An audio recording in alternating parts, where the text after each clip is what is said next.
of political communication ethics and running for office. My name is Peter Loge. I'm the director of the Project on Ethics and Political Communication and an instructor at the George Washington University in the School of Media and Public Affairs. We launched the Project on Ethics and Political Communication last March, about 15 months ago, to promote the study, teaching, and practice of political communication ethics. If you study law, business, public relations, journalism, any number of other fields, you have to take a course in ethics. There are journals and books and conferences and entire ethics infrastructures. The same ought to be true of politics and political communication. Politics, rhetoric, and ethics were the same field thousands of years ago. They've since wildly drifted apart, and we think it's time to reunite them. Over the past 15 months or so, we've been busy. We've written pieces for Campaigns and Elections, which is a magazine focused at the people who run, do campaigns and elections for a living. For The Hill, which is a publication geared to Congress. For the National Communications Association, which is the academic society for communications professionals. We've been interviewed on podcasts, radio, television, print, including a conversation with an AP reporter I had earlier today that I may raise the question with y'all that she raised with me. Hopefully I'll get better answers. I can call her back and get back on the record.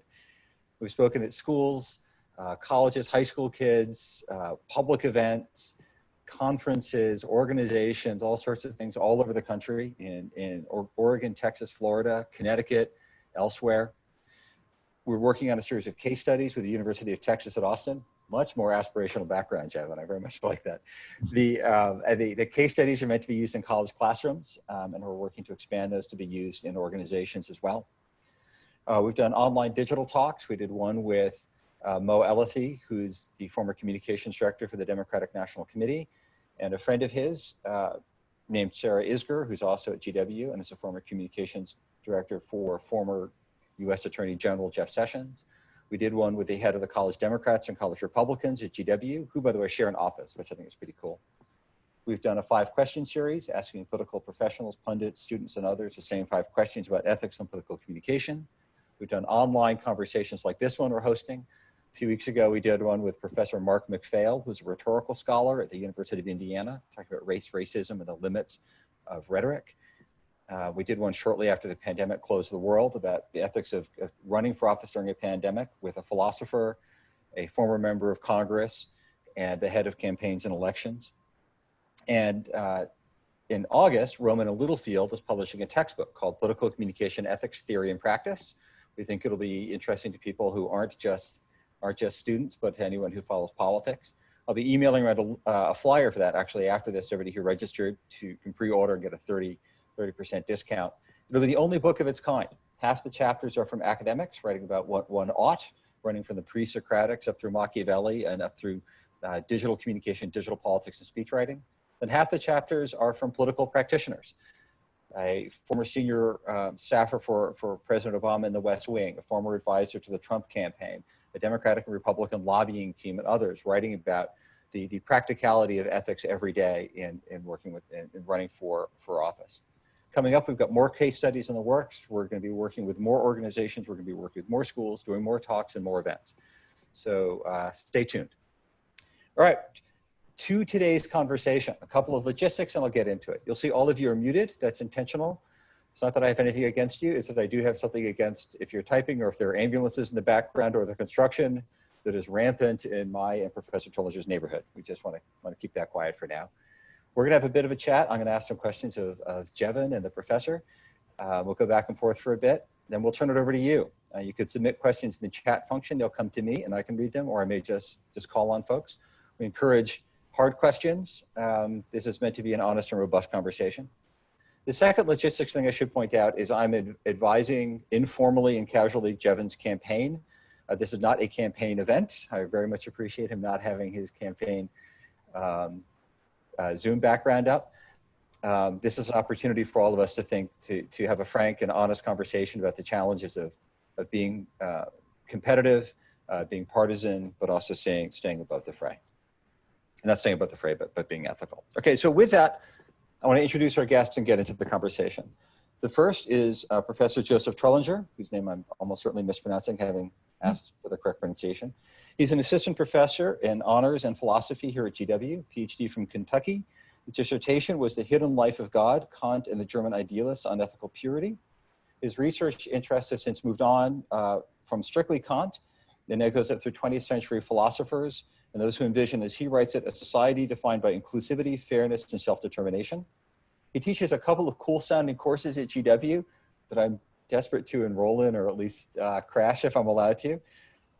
One is political theology, which asks, among other things, if democracy is sacred, which is a question we might come back to or touch on a bit if we talk about civil religion. And then another course on myth as truth, which also has ties to civil religion and the ideal of an idea of an American democracy. So thank you very much, Professor. Our other conversant is Jevin Hodge. He's a Democratic candidate for the Maricopa County Board of Supervisors, which is Phoenix, Tempe, Scottsdale, Mesa, that area. He's born and raised in Tempe, Arizona, and came to Washington, majored in public policy here at the George Washington University, looked around Washington and thought, you know what, I'm gonna go home. And he went back to Tempe, where his mom is, I believe, the first African-American head of the school board in Tempe. I believe I have that right, which is pretty cool. Jevin, among other things, was endorsed by Pete Buttigieg's Win the Era PAC. I mention this because our criteria for endorsement for the PAC is running basically an aspirational or ideal-based campaign. Progressive candidates, young candidates, is partisan. Mayor Buttigieg is very much a Democrat and wanted to be the Democratic president of the United States, but his campaign was rooted in, and the candidates he supports are rooted in, a set of ideals. And it's that which initially drew me to Jevin, in spite of the fact we have lots of things in common, including many friends from GW, and that I was once vice chair of the Maricopa County Democratic Party. So thank you very much for taking time. Jevin knows I put in the scheduling question to join us, and I said, as an academic and somebody who's interested in these things, I hope he said yes. As somebody advising his campaign, I thought he probably had better things to do at this time. I appreciate him ignoring my advice and accepting my invitation. So with that, the question on the table for the project on ethics and communication, and to you both, and I'd start with the professor, is what ethical responsibility, if any, do political communication professionals or people who talk about politics have, and to who or what do they have it? Professor Trullinger, what do you think? Well, I mean, this is a very big question, and I think we can begin with some very general principles. One thing that I think is important to say before I get started is just that I'm here today in my capacity as a member of the Republic of Letters, generally speaking, and not on the behalf of either the honors program or the philosophy department or George Washington University. So these opinions are mine, and you know, take them for what those are worth.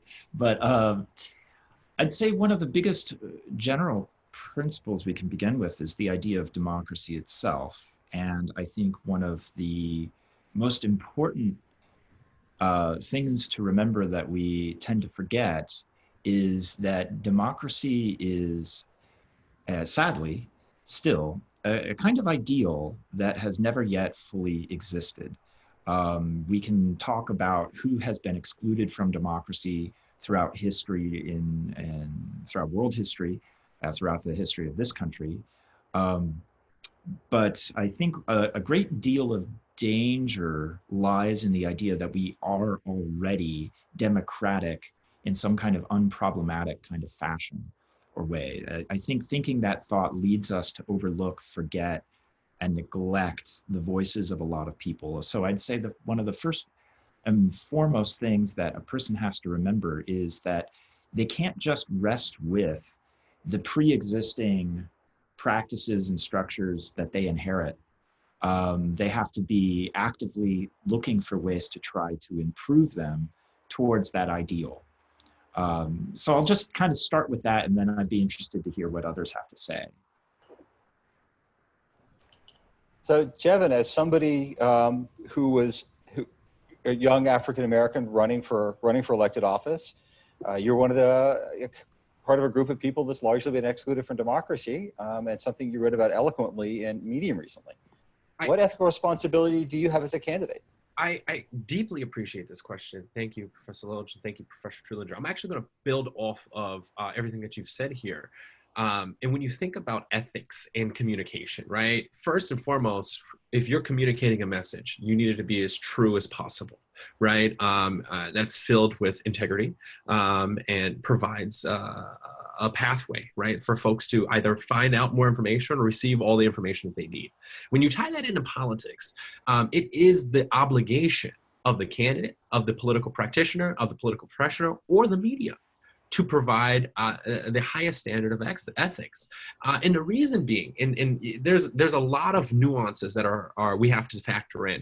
We can, I'm going to start with the great professor who spoke before me, the basic principles of democracy, right? If this is the greatest experiment, right, in humankind in modern history, and we're still testing it. And we're going to continue to test it. And we've seen that, right? We've seen that with COVID response. We've seen that in the last few weeks with how we are responding to individuals exercising their First Amendment right. And I'm not just saying Black Lives Matter or anything around a George Floyd protest, because if you look at just 3 weeks prior to that, you had all the anti-maskers and the anti-COVID protesters, and there was a completely different response. And so when you think about the ethics in how you communicate a message, it is so true, especially if you want to uphold the basic principles of democracy. And that's what makes this republic so great, right? And if we want to uphold those basic principles, right, we need to do everything that we possibly can. The other thing that I want us, as we continue this conversation today, to take into consideration is the rapid change in the forms of communication. Okay, when you have a selected, limited, trained group of folks communicating those messages, like in years previous, it was different, right? One would argue that the narrative was more controlled. Another would argue that you had more trained tacticians and practitioners educating the general public, whether they're in the political field, media field, on the general message. As communication has become more instantaneous, more rapid, and more readily accessible to anyone who is seeking that information, everyone now has to subscribe to that level of ethics to make sure that we are communicating everything that needs to be communicated in an ethical manner. And I say that because we have everyone on this call now is a citizen journalist. You open up your Facebook Live, you tweet on Twitter, you post something on Instagram, and you're now reporting the current events. And so when we talk about ethical standards, there hasn't been a level, right, setting. There hasn't been, there is no starting point of what is ethical and what is not ethical because of how rapidly we've moved into this environment of instantaneous communication. But to answer your question, Professor, to go back to where we started, yes, as a candidate, as anyone working to engage and represent the public, it is our duty and our obligation to do everything that we possibly can to provide the highest ethical standards in all of our communications. But you're running for office though, and it's a competitive race. I've seen the numbers. You know, it's easy to be ethical or hold the high ground if you're clearly going to win or clearly going to lose. You're not in that position. You're in a tough race. What is your ethical foundation? How do you decide that this is biting and appropriate, or this is sort of over the line? That's a very good question. And so let me, if it's okay, Professor Loge, let me just explain the demographics of our district. So Maricopa County is the 4th largest county in the country, 4.5 million people. The governing body is made up of 5 people that each represent approximately 20% of the district. So our 20% of the county, excuse me. So our district in particular is about 950,000 people. So if it was to put it in perspective for everyone on the call, if it was a congressional district, it'd be the 3rd largest congressional district in the country. More constituents than 5 governors, 10 senators, and it's a very, very diverse makeup. Barack Obama in 2016 in 2012 lost this district by -8 points. So he lost by 8 points to Senator Mitt Romney. And in 2016, Hillary Clinton won this district by 1/3 of a percentage point. And in 2018, Senator Kyrsten Sinema from Arizona won this district by 8 points. So we've seen a 16.5-point margin shift in the last 8 years, just to give you a perspective of what we're dealing with here. When it comes to drawing that line, every political candidate and every person in the political field has a very different standard and metric of how they used to do this. For me, it is what I define as right and wrong. If it is harming human lives, if it is information that must be released to the public, if it is information that the public can benefit from, or if it is information that is not classified, it must be released or accessible in some way, shape, or form. And that is how I draw the line. In addition to that, I believe that every political candidate should speak to what they believe in, right? I believe that I am excited for the individuals exercising their First Amendment right in the wake of the death of George Floyd. I think that is great. I also have said very publicly, I am excited for the individuals that were protesting at the Capitol in Arizona and around the country when the states were closing because they're exercising their First Amendment right, right? Where I draw the line is the reaction to those individuals exercising their First Amendment right. And I believe that if other political candidates and other folks in politics took that same lens, we would see a completely, vastly different response when it comes to communicating messages and making sure other folks are involved in the process. Professor Trullinger, what do you think? You're a philosopher who's above the political fray, training people like Jevin, Jason, and others. What do you think of the candidate's approach? So I think there's a lot in there that is very noble and certainly very practical as well. Personally, I think that what I would want to add to that myself is an acknowledgement of the asymmetry of the expression of freedom of speech, right? So I think speaking to political communication, I think something very dangerous can take place if we ignore the sort of kind of hidden background, implicit context in which people have speech and don't. And so I think there's something that's called, that a philosopher that I research, Herbert Marcuse, called abstract tolerance, which is to give left and right equal airtime.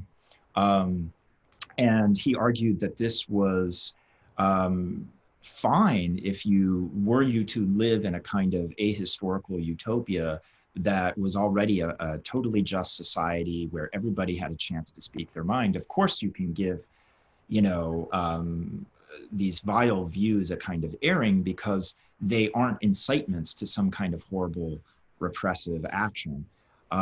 So just personally, I think there is I think a duty on the part of those who organize the platforms for these kind of conversations to take place to exercise discernment about who gets to speak and who doesn't. So for example, even though he's fallen out of the news cycle, somebody like Richard Spencer, I think personally should not be invited to speak.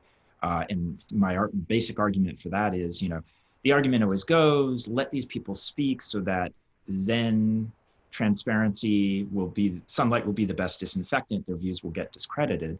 Well, they kind of all have already been discredited, and yet they keep getting another chance. So that's what I would add to that. What do you think, Jevin? Are there limits? Yeah, 100%. And may I to build on that thought, and I think that is exactly what we need to head towards as a republic, right? It is our civic duty, right? Under the rights that have been granted to us in the Constitution to hold every every American accountable for what they're doing, and that's where we are wrong. Right, and I say this very boldly because, and I try even in my political life to stay away from partisan rhetoric, to over politicize items that do not need to be politicized because of that slippery slope that was just mentioned. When we can hold people accountable, and that is the everyday person checking their elected officials, but even their peers on what is right versus what is wrong. You can have different ideological beliefs. That is fundamentally okay, and it should be 100% encouraged. But when you are speaking out against the rights of another person, or marginalizing, disenfranchising, victimizing a group or another individual, it is our civic duty as Americans to check that at the door. And that is what gives me the most hope for the future. Because unlike generations previous, right, the millennials and the Zoomers are more interconnected than they've ever been, and more vocal than any other previous generation. And you're seeing that. And it gives me much excitement and motivation for us finding that equilibrium in ethical communication. And I think that, you know, when we have to, you know, set that standard that ethical communication is everything, because like I said earlier, we are all citizen journalists. So I want to raise this specifically with a bit of a context of this notion of civil religion, because you talked about founding documents, Jevin. Professor Trullinger, you've talked about sort of moving towards the ideal. And the civil religion, there will not be a quiz on this, but basically it's the idea of an ideal democracy that's set out in founding documents. Even though the documents themselves were written by people who were deeply flawed and didn't live up to them, do we have this a commitment to sort of a theoretical nation in which all men are created equal, rights are inalienable, we have sacred spaces, a sacred idea. It is the myth rather than the fact that matters most. As Professor Wardia said, we have to be loyal to a dream country rather than to the one in which we actually live. A professor at Harvard, African-American woman who runs an ethics center at Harvard, who said that the documents themselves were better than the people who wrote them. Now, Jevin, I talk to a lot of people roughly your age and younger, and they say, you know, the system can't be fixed. It's written by flawed men who are too deeply flawed. The language that built the system is rigged. You know, you simply can't fix this house. And by running in it, you're simply perpetuating a structure which is inherently unfair. What would you say? I deeply appreciate that, because we have to stop that. We have to stop that conversation and take a look at the system that they were living in the 1700s. Okay, and what they were trying to create at that moment in time, and the current environment. And then the last thing we have to think about is that the Constitution is a living, breathing document. It is not set in stone.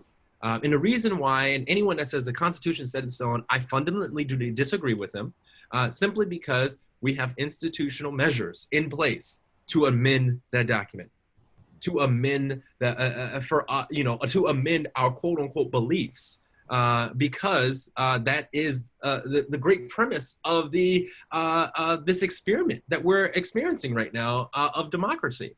And so I like to use a colloquial saying that I used a lot. And for those of you on the call, I served as the vice chairman of the Arizona Democratic Party for 3 years. I was the youngest statewide African-American Democratic official in the country.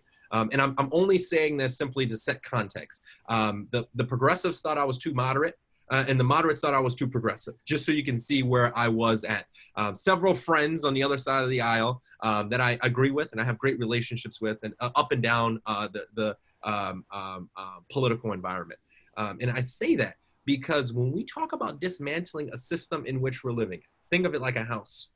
If we burn down the house, and then now we have to rebuild that house, but all we have to rebuild the house is the very essence of the tools and the materials that we use to burn it down with, we're going to rebuild the same system. And so what we need to do is make repairs. And we need to make repairs so that it fits the needs of where we're heading towards, right? When they were writing the Constitution, yes, the founding fathers, not farmers, I love that place, but the founding fathers were slave owners. They did not believe in the rights of women. We have evolved, we have moved forward, and we need to keep our foot on the pedal to hold our elected leaders accountable so that we can become a more equitable just nation. But that only happens when each and every one of us participate in this experiment, right? African Americans, people of color got their rights because they put their foot on the pedal. Women got their rights because they put their foot on the pedal. Right, and you're seeing even now, right, with undocumented brothers and sisters that put the foot on the pedal of the President Barack Obama, and that's how we got DACA, and that's how we got some of the immigration policies that we have now today, and that's the beauty of this, right? The system, and so I wish I had my space, right, so I can do this, but I always give this little diagram. The system, people in their constituencies, right? Our everyday life revolves this fast, while the institution moves like this. And so we have to understand that the institutions only move so quickly, and an ocean liner can't make a sharp turn. And that's the beauty of this experiment that we call democracy. because we're going to have very different ideas from time to time. I bet you several of us on this call believed very differently than we did 5 years ago, than we did 5 weeks ago, right? And so we have to take all that into consideration. So I see Professor Carlson's just joined us from Arizona State. The question, timely joining Professor Carlson, the question on the table is about civil religion, and a candidate that in your neck of the woods just gave a full-throated defense of it. Professor Trullinger, this is aspirational rhetoric. This seems to be moving in a direction that your research is moving in. But what do you think? To a certain extent. To another extent, I think, so personally speaking, I'm someone who thinks that revolution and not just reform is needed. At the same time, revolutionism is a lot of empty talk and saber rattling that can be very irresponsible if you haven't built the preconditions for it to transpire in a way that, as he was saying, will not just replicate pre-existing kind of oppressive or authoritarian structures. So I think, though, in this, I tend to follow the thinking of Paulo Freire, and the philosopher I mentioned earlier, Herbert Marcuse, was also plagued by this problem, having both of these philosophers lived through revolutions that ate their own. And the history of the 20th century is a history of a lot of revolutions that have sadly gone this way. So I think that wow, this is a really big one. But I guess I'd start with the basic political theological kind of concept of a nation, to kind of circle it back to where you were starting, and certain radical philosophical critiques of it. And I'll try to do this as briefly as I can. So bear with me for a second. So there's a philosopher by the name of Giorgio Agamben, who I think has a ton of problems, but nonetheless, he does do a kind of political theology.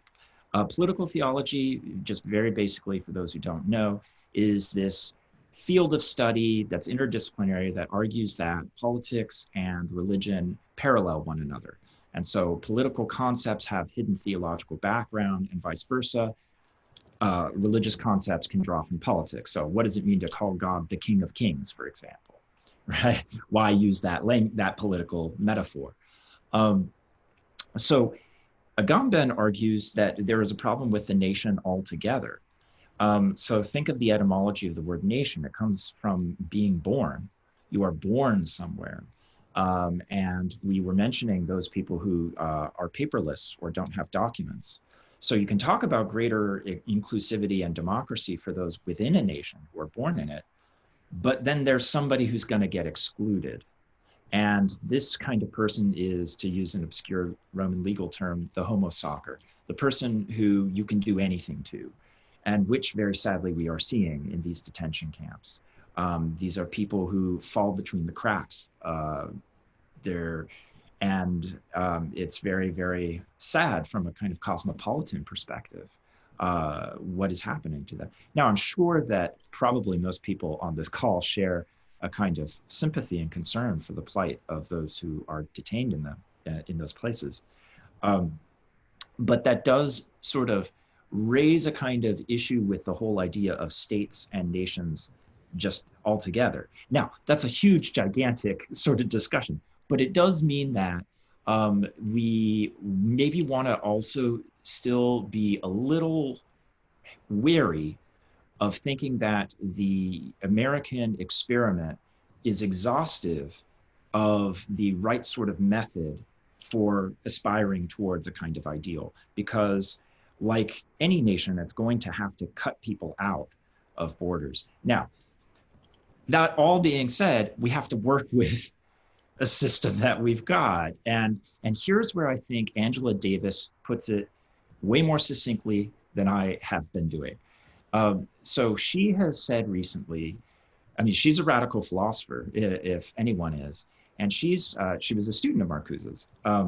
She argues that You want to be out in the streets. You need to push for change. We need drastic, radical change in this country, as this pandemic has, I think, made clear to many people. But vote still. And not because voting is exhaustive of what you need to do, but because Biden will be more responsive to people holding his feet to the fire than Trump will. And I think that's, in my opinion, the right way of thinking about it. Does that address some of what you were hoping I would address?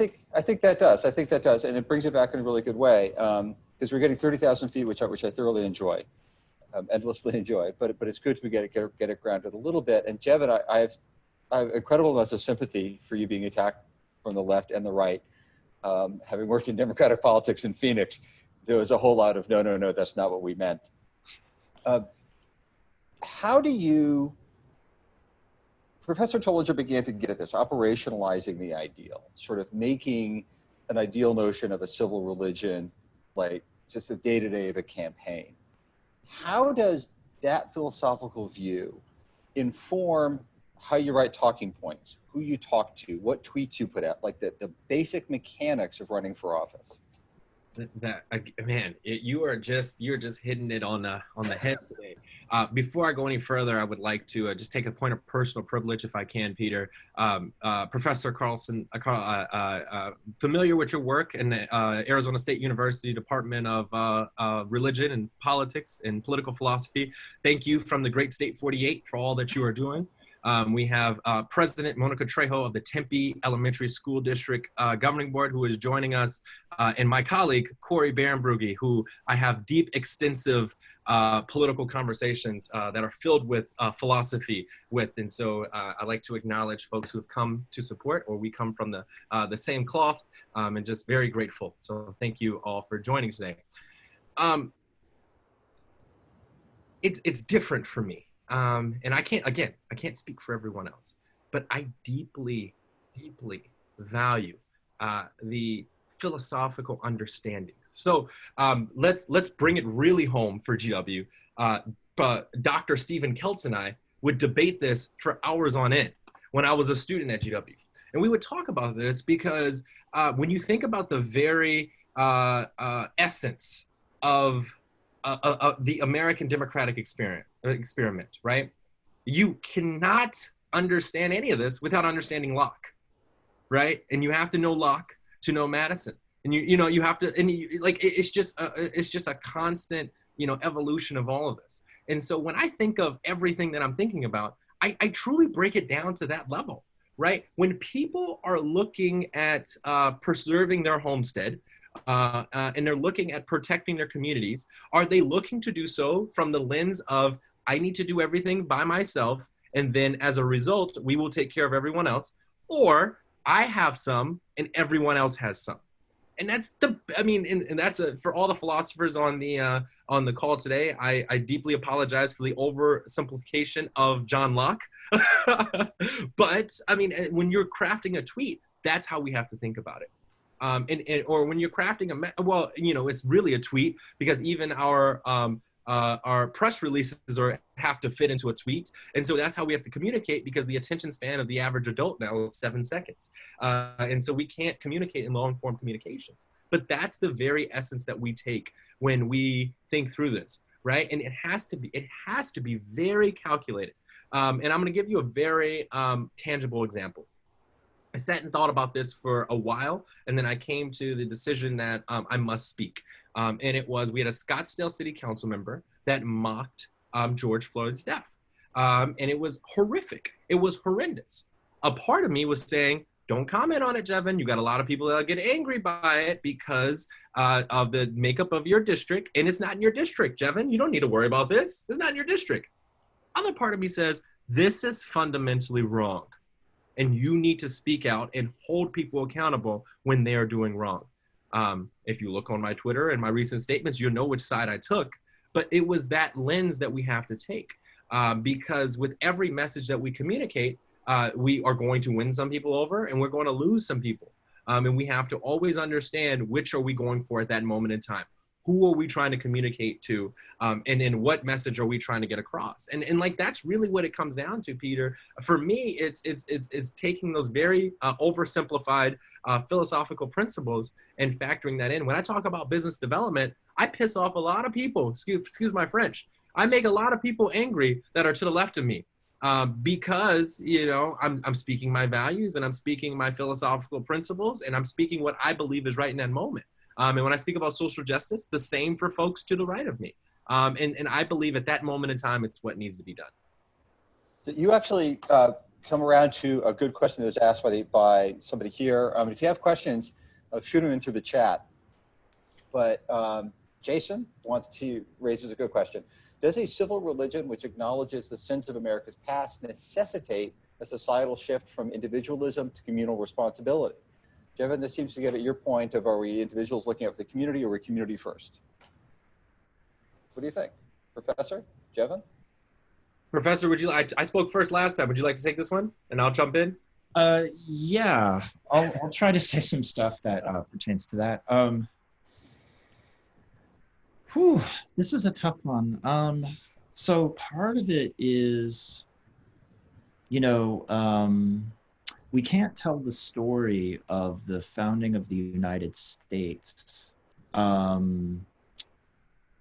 you know, I mean, certainly Locke is an important figure for that. But also we also can't tell this story without telling the story of colonialism. And so, you know, we have to ask ourselves, what do we mean by community?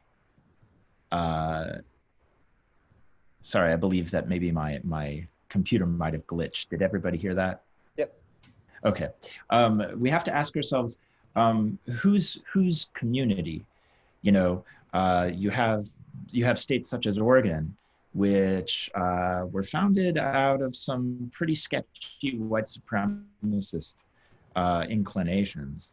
And of course, that's something that we are, I think, necessarily and it's a healthy revisiting as a country to talk about Confederate statues, but and the importance of white supremacy to the Confederate project. But yeah, I think this kind of circles around to something I meant to get to when I was talking about Freire, which is to talk about dialogue. And dialogue is one of those buzzwords that everybody really loves to throw around a lot. But for Freire, who was a Brazilian philosopher of education, who was very inspired by the thought of Martin Buber, a German Jewish philosopher, dialogue is this very rich concept that involves a true and genuine, authentic receptivity to what others are saying. And this happens far more rarely than you would think. And a lot of what passes as dialogue is really monologue, according to Freire. It's people just having a pre-scripted message and signaling to other people who are waiting to receive what looks like a message to them. And instead, true dialogue is an openness to encounter. And it entails a kind of responsibility, a responsiveness and responsibility to the other person. And I think that when we talk about community, I think that's very helpful for us to bear in mind. And that kind of speaks back to our discussion about freedom of speech. And I really liked your way of putting it, that there are people who try to shut down the rights of others. And that's a problem, right? That's monological. It's not truly dialogical. And so a principle of genuine dialogue, to me, I think is really one of the absolutely most important, necessities of democracy, and very sadly, something that is kind of in short supply. I couldn't agree more. And so it leads me to think about how the very essence of freedom is not free. Freedom's not free. Democracy is not free. You have to fight for it. And we've seen that, right, in every situation throughout time. And to Professor's point, we too often enough get comfortable with having conversation about what's comfortable. right? And one of the thinkings that I've been trying to position myself, right, as a convener, right, as someone who takes big ideas and makes it into digestible talking points. How can we shift the dialogue, right? I'm going to borrow that from you, Professor T, because I love that. How can we shift the conversation from having the difficult conversations? Because that's what's happening right now. A lot of people feel uncomfortable. Yeah, that's fine. You need to feel uncomfortable to see change. It's like working out. You don't go to the gym and then feel amazing afterwards. You're sore because you want to get stronger or get faster or lose weight or do whatever it is that you want to do. And it's the same thing that we're going through right now. To shifting to having the mindset that we need to have brave conversations, right? And have brave dialogue, because America, we're everything about us is values based, right? All of our leadership, right? All of our interactions, right? All of our public policies, everything in this country is rooted in values. Sometimes you get logic that's mixed in. Sometimes you get factually based evidence that's mixed in, right? Sometimes you get data that's mixed in. But nearly everything that happens in this country is based off of values, right? From the founding documents to the COVID-19 response and everything in between. So how do we shift that to having, conversations that are fundamentally rooted in values, but shifts the paradigm in which we're looking through? And I believe that goes back to a point that we were talking about earlier, Professor Trullinger, when we were speaking about how in the time of instant communication, it is each of our jobs, right, to uphold and defend the principles that we hold true, right? The truths that we hold evident, right? And the only way that we can do so is if we have those dialogues, right? Because nobody wants to talk about Oregon. Nobody talks about, the rich segregation in Portland as recent as 30 years ago, right? Mm-hmm. Nobody's speaking about any of that because it's hard, right? It makes people feel uncomfortable, right? All of the flowersy stuff goes out the window. And it's our job, right? So I keep speaking about this experiment because I fundamentally believe in this experiment. I believe that this experiment can work for us. And I'm speaking from the most, oppressed, marginalized group in American history, right? As a Black male that has seen the blatant responses of redlining, slavery, marginalization, education. I can keep going on, right? But I'm saying that this experiment that we call democracy can work for us when we fight for those freedoms that we believe in. And that starts with each and every one of us doing our part, though. And each and every one of us, like Professor Trullinger is saying, like Angela Davis is saying, we do need to protest. Revolution is possible, right? And the best part about the revolution this time is that it will be televised, right? The revolution will be televised this time, so we will see it, but without strategy, planning, and without constant consideration of what is to come. Because that's what I believe is the biggest piece of this. We don't factor in what is to come. So when we start back to your question, Jason, and I apologize for the very long segue. But when we think about community, right, we have to think about community in a few different aspects. What do we have currently, right? What are we trying to accomplish? And who are we going to include or exclude?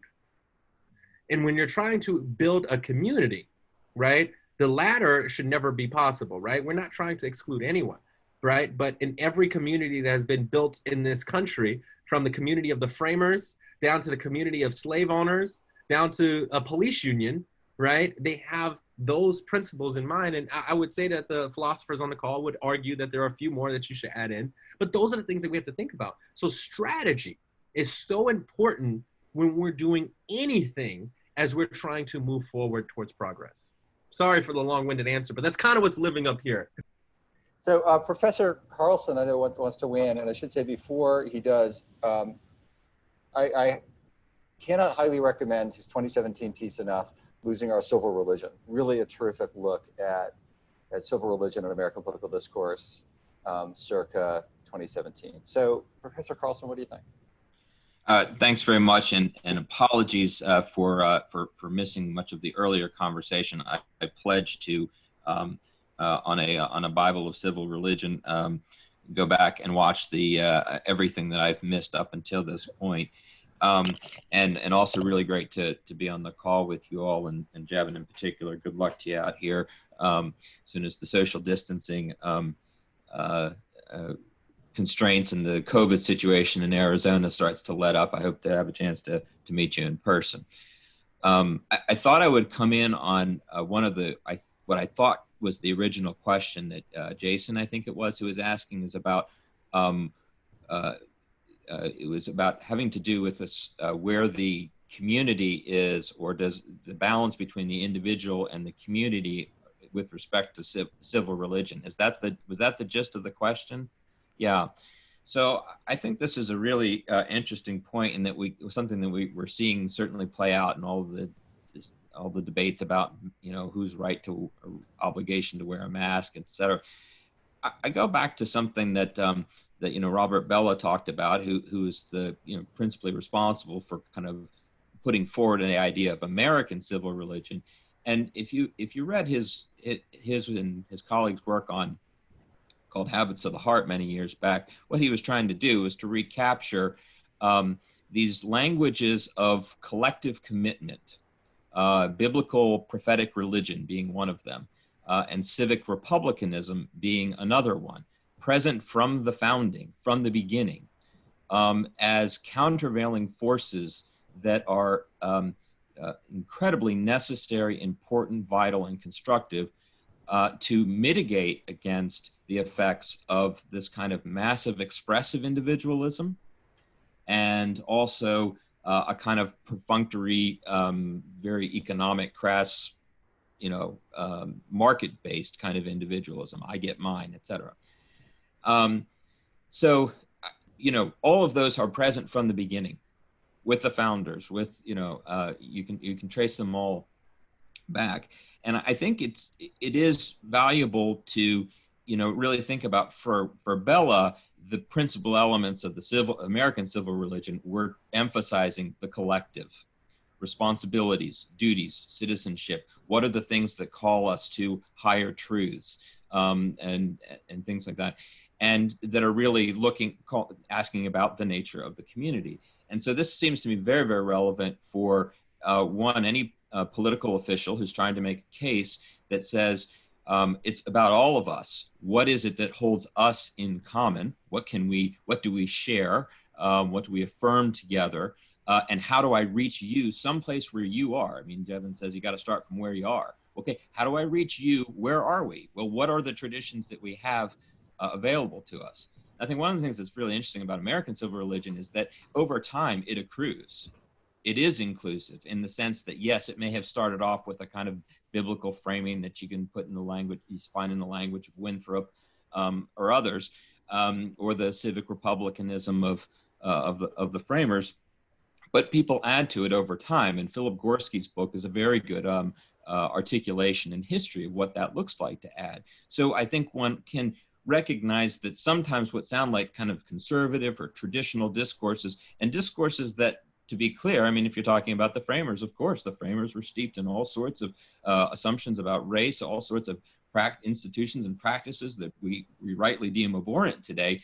But it's also the case that there are ideas and some of these kind of Republican notions, little r Republican, that says we are all in this together. The e pluribus unum piece of it can still be relevant, and can be relevant in ways that are not just about these are my values, but also recognizing that those values are grounded in something even more, in truths, self-evident truths, but they're more than just values, because if it's about values, then it's just about power.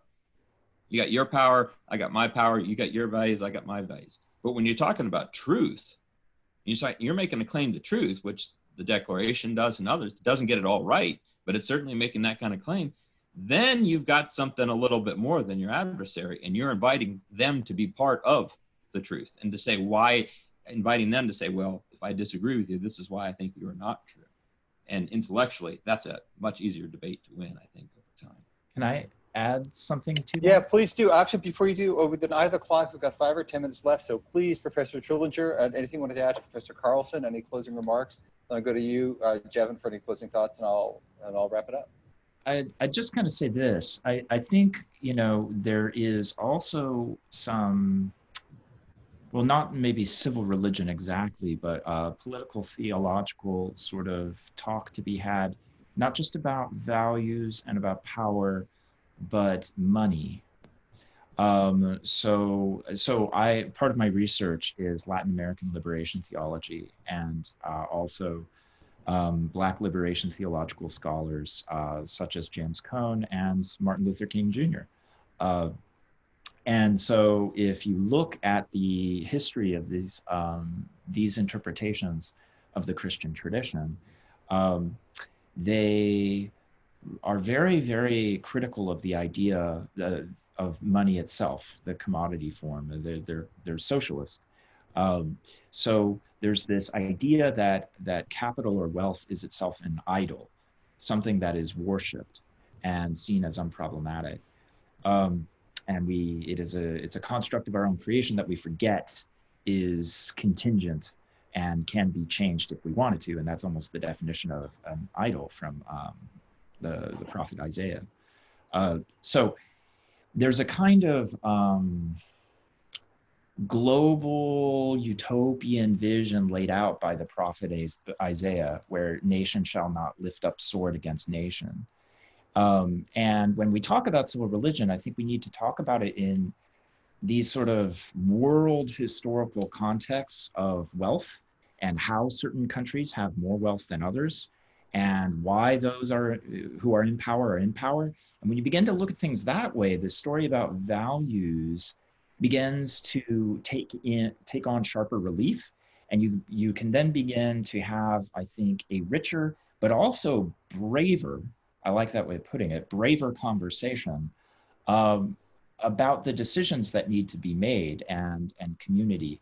So I would just sort of think that the context of world history really matters here a lot too. And just, I think King, towards the end of his life, was really trying to push people in that direction of what he called a world house, thinking about a world house. So, he began thinking about the context of the Vietnam War and things like that. And so I think there's this danger of treating the United States as the city on the hill, the shining example for everybody else to follow. And one of the dangers of that is we then kind of lose the ability to adequately critique ourselves along the lines that you're talking about. So there's a kind of perpetual progress, to use a theological concept, along the lines of a truly human world. And that requires us to have very brave conversations, and that may mean certain people giving up power who currently hold it. So Jevin, this is great and fascinating, and we have questions coming in we're not going to have a chance to get to. I would happily talk civil religion all afternoon with Professor Carlson Trullinger, and I know Corey's a bit of a skeptic. We've got about 4 minutes left, and you've got to get back to the reality of running for office. You got to ask people for money and virtually attend town hall meetings. And how do you translate this into the day-to-day? What do you take away from this to the day-to-day of the reality of running for office? This needs to be a 6-hour session. Before I answer that, if you don't mind, let me I'm gonna answer your question with my response to Professor Carlson's point about us finding that equilibrium, for lack of better terms, of discussion for us to move forward, that balancing point. But to Professor T's point, and your rings are amazing, by the way.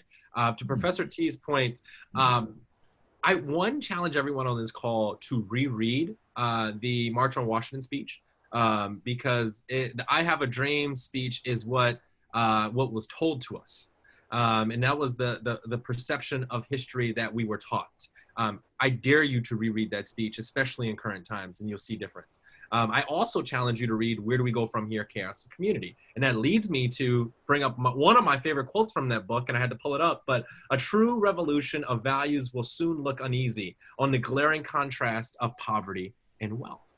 And like, as a starting point, if you get into the radical King, he dives deep into his work and speaking about everything that Professor Trullinger just highlighted. It's something that I challenge lots of folks to read. You know, and I have a lot of fun in a political conversation. I have a lot of fun, especially when folks quote King. One, and they misquote him, and two, and they quote him to like further a conservative belief. And I'm like, you're misquoting Dr. King, and he would be incredibly angry with you right now if I had to take a guess at it, because he fundamentally disagrees with everything that you're saying right now, especially if you reviewed his work. But you know, that's another conversation for another day. So thank you for bringing all those points up.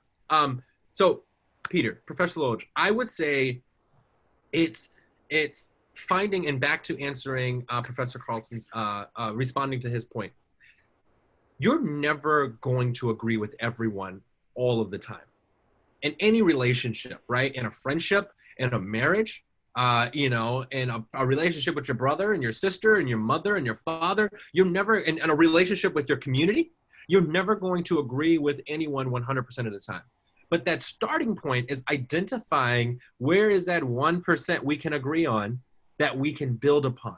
And that's how we see change. I really love the notion that Professor Carlson highlighted, where I believe you said that and I paraphrase and I apologize for misquoting, but the American experiment is ever growing, right? We're building upon recent events. And that's how it happens, right?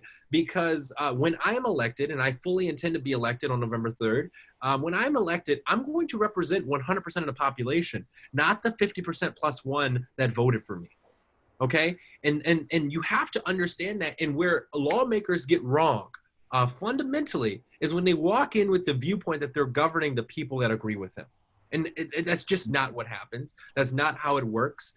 You can have philosophical, ideological, fundamental disagreements, and that is okay, and that is encouraged. And that dialogue, as Professor T highlighted earlier, is much needed in those moments.